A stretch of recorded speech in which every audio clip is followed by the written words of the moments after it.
నమస్తే sir. Sir CM sir నమస్తే sir. మీరు 1978 మార్చి 15వ తారీఖున ఎమ్మెల్యేగా ప్రమాణ స్వీకారం చేశారు కదా సార్. అప్పటి నుంచి మీ రాజకీయ అనుభవం ఎలా ఉందో ఒకసారి వివరిస్తారు సార్.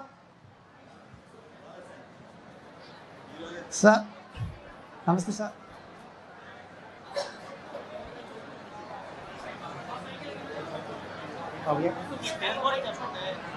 అయిపోయింది మీకు వచ్చిన కూర్చోండి ఆయన సార్ కూర్చోండి ఆ సమాధానం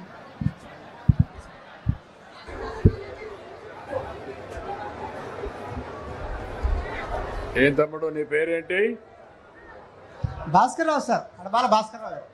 భాస్కర్రావు గారు. అవునండి. చాలా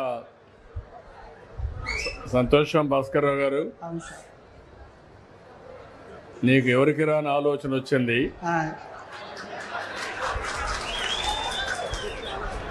ఓసారి చరిత్ర మర్చిపోతూ ఉంటాం. అవునండి. మళ్ళీ గుర్తు చేసుకుంటే చరిత్ర గుర్తొస్తుంది. అవును సార్. ఇదే రోజు 47 సంవత్సరాల కంటే ముందు నేను మొట్టమొదటిసారిగా అసెంబ్లీకి అడుగుపెట్టాను. ఇప్పుడు 41 సంవత్సరాలుగా అసెంబ్లీలో ఉన్నాను. ఈ రాష్ట్రంలో ఎవరికీ దక్కని గౌరవం దక్కింది. ఒక మాటలో చెప్పాలంటే ఇది అసాధారణమైనటువంటి గౌరవం. ఎన్నిసార్లు గెలవడం, సమైక్య ఆంధ్రప్రదేశ్లో ఎవ్వరూ చేయని విధంగా 9 సంవత్సరాలు ముఖ్యమంత్రిగా మన నాయకుడు ఎన్టీ రామారావు గారంటే ఒక చరిత్ర సృష్టించిన యుగ పురుషుడు.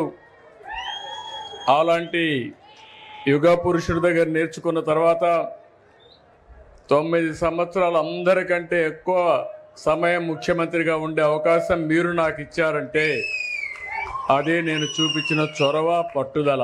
10 ఏళ్ళు అపోజిషన్ లీడర్గా పనిచేశాను. ఇప్పుడు మళ్ళా రెండోసారి ముఖ్యమంత్రి. 5 ఏళ్ళు ప్రతిపక్షంలో కూడా పనిచేశాను. నా రాజకీయం అంతా అరువు పెరగనిటువంటి రాజకీయ జీవితం నాది. నా ఆలోచన అంతా ఒకటే, నా చివరి రక్తపు బొట్టున్నంత వరకు ఈ పేదవాళ్లకు, రాష్ట్రానికి, తెలుగు జాతికి న్యాయం చేయాలని ఏకైక సంకల్పం. ఈరోజు ఏ ముఖ్యమంత్రి రాడు. మీ ఊర్లో చెత్త ఉంటే నాకేం పని అనుకుంటారు. ఆ చెత్త వల్ల మీ ఆరోగ్యం ఇబ్బంది అవుతుందనే ఉద్దేశంతోనే మళ్ళీ స్వర్ణాంధ్ర, స్వచ్ఛాంధ్ర దిశగా అడుగులేస్తూ మీలో చైతన్యం తేవడానికి ఇక్కడికి వచ్చాను. అది తమ్ముడు నువ్వు చెప్పింది కరెక్ట్.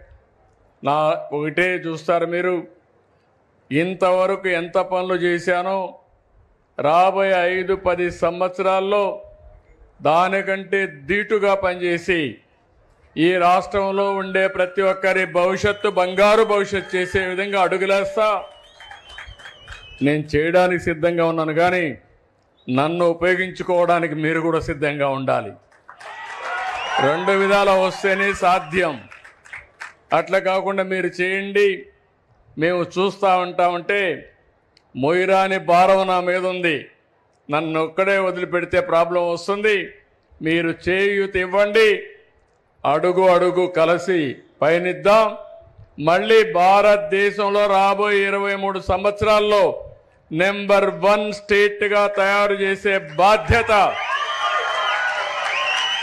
తెలుగుదేశం ప్రభుత్వాన్ని. దానికి ఏ విధంగా ఫౌండేషన్ వేయాలని వేస్తాం.